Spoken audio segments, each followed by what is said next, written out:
تو آج ہم 3 ایسے اسلامک کلمات کی گہرائی میں جا رہے ہیں جو بہت عام ہیں اور شاید ہم دن میں درجنوں بار انہیں بولتے بھی ہیں، اکثر سوچے سمجھے بغیر۔ جی ہمارے پاس احمد اور عمار کے درمیان ایک مکالمہ ہے جو الحمدللہ، انشاءاللہ اور سبحان اللہ کے عام مطلب سے بہت آگے جاتا ہے۔ جی بالکل۔ تو آج کا مقصد یہ سمجھنا ہے کہ یہ صرف الفاظ نہیں ہے بلکہ زندگی گزارنے کا ایک پورا فریم ورک ہے۔ بالکل، اور ہمارے ماخذ میں جو بات کہی گئی ہے وہ یہ ہے کہ یہ تینوں کلمات مل کر آپ کہہ سکتے ہیں کہ انسانی تجربے کے پورے دائرے کو سمیٹ لیتے ہیں۔ اچھا، وہ کیسے؟ یعنی دیکھیں، ماضی اور حال پر شکر، مستقبل کے لیے منصوبہ بندی، اور پھر جو آپ کے ارد گرد کی دنیا ہے اس پر حیرت کا اظہار۔ یعنی زندگی کے سفر کے لیے ایک مکمل روحانی ٹول کٹ۔ بالکل، ایک مکمل ٹول کٹ۔ زبردست۔ تو آئیے اس ٹول کٹ کو کھولتے ہیں۔ ہم سب الحمدللہ کہتے ہیں، لیکن ماخذ کا کہنا ہے کہ یہ صرف شکر ادا کرنا نہیں ہے۔ جی، اس سے کہیں زیادہ ہے۔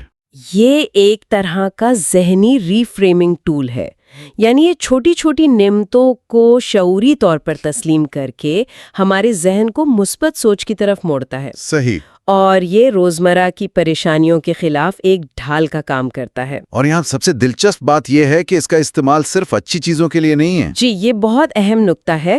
ماخذ اس بات پر زور دیتے ہیں کہ مشکل وقت میں الحمدللہ کہنا ایک مسلمان کی سوچ کو کیسے مضبوط بناتا ہے۔ اچھا۔ یہ صرف نعمتوں کا اعتراف نہیں بلکہ اس یقین کا اظہار ہے کہ ہر حال میں، چاہے وہ بظاہر برا ہی کیوں نہ ہو، کوئی نہ کوئی حکمت پوشیدہ ہے۔ تو یہ شکر گزاری کو ایک غیر فعال جذبے سے ایک فعال عمل میں بدل دیتا ہے۔ بالکل، ایک طاقتور عمل میں۔ ہاں تو یہ تو ہوا حال اور ماضی کو سمجھنے کا طریقہ۔ جی لیکن آنے والے کل کا کیا؟ ہمارے منصوبے، ہماری امیدیں۔ جی، اور یہیں پر انشاءاللہ کا کردار آتا ہے۔ اور ماخذ اسے ایک سادہ جملے کے بجائے مستقبل کے لیے ایک فلسفے کے طور پر پیش کرتا ہے۔ ہاں، اور کچھ لوگ سوچ سکتے ہیں کہ انشاءاللہ کہنے سے انسان سست یا غیر فعال ہو جاتا ہے، کہ بس سب کچھ خدا پہ چھوڑ دو۔ بالکل، لیکن ہمارے ماخذ میں اسے بالکل مختلف انداز سے پیش کیا گیا ہے۔ وہاں ایک بہت شاندار تشبیہ استعمال ہوئی ہے۔ کیا؟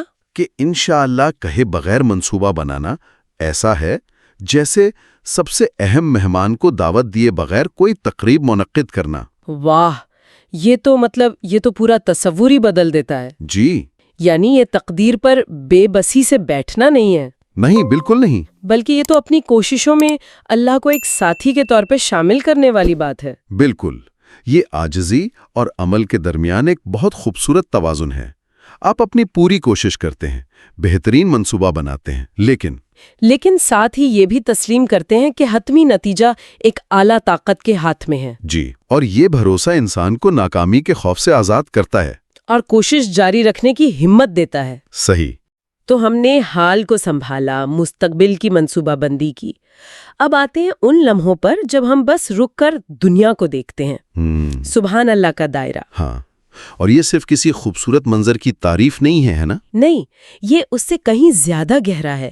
سبحان اللہ کہنا دراصل تخلیق کو دیکھ کر خالق کی کاملیت کا اعتراف ہے۔ یعنی جب آپ ستاروں سے بھرا آسمان دیکھتے ہیں، جی، یا ایک پھول کی پیچیدہ ساخت، تو یہ کلمہ اس بات کا اقرار ہے کہ اس کے پیچھے کوئی بے عیب، کامل اور ہر نقص سے پاک ہستی ہے۔ تو یہ کہنے کا ایک طریقہ ہے کہ یہ کائنات کوئی حادثہ نہیں بلکہ ایک عظیم فنکار کا شاہکار ہے۔ زبردست۔ تو اگر ہم ان تینوں کو جوڑ کر دیکھیں تو یہ ایک مکمل تصویر بناتے ہیں۔ الحمدللہ ہمیں بنیاد دیتا ہے، انشاءاللہ ہمیں آگے بڑھنے کی سمت دیتا ہے، اور سبحان اللہ ہمیں راستے میں موجود خوبصورتی کو سراہنے کی یاد دہانی کراتا ہے۔ اسی لیے تو ماخذ میں انہیں ایک سپر ہیرو تینوں کہا گیا ہے۔ سپر ہیرو تینوں۔ جی، یہ الگ الگ نہیں ہیں، یہ مل کر کام کرتے ہیں۔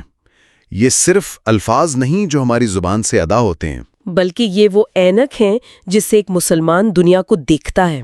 بالکل، یہ اس کی گفتگو کو بامانی بناتے ہیں اور خدا سے اس کے تعلق کو ہر لمحہ تازہ رکھتے ہیں۔ تو خلاصہ یہ ہے کہ یہ تینوں کلمات صرف مذہبی جملے نہیں بلکہ خوشی، غیر یقینی اور حیرت کے لمحات میں سوچ کو منظم کرنے کا ذریعہ ہیں۔ جی، اور اسے ایک بڑے تناظر سے جوڑنے کا ذریعہ بھی۔ صحیح۔ اور یہ ہمیں ایک بہت دلچسپ سوال پر چھوڑ جاتا ہے ماخذ کا کہنا ہے کہ یہ الفاظ ہماری مسلم شناخت کا حصہ ہیں۔ جی، تو سوچنے کی بات یہ ہے کہ ان الفاظ کے علاوہ وہ کون سی چھوٹی چھوٹی روزمرہ کی عادتیں یا معمولات ہیں جو انجانے میں کسی کے عقیدے اور دنیا کو دیکھنے کے انداز کو تشکیل دیتی ہیں۔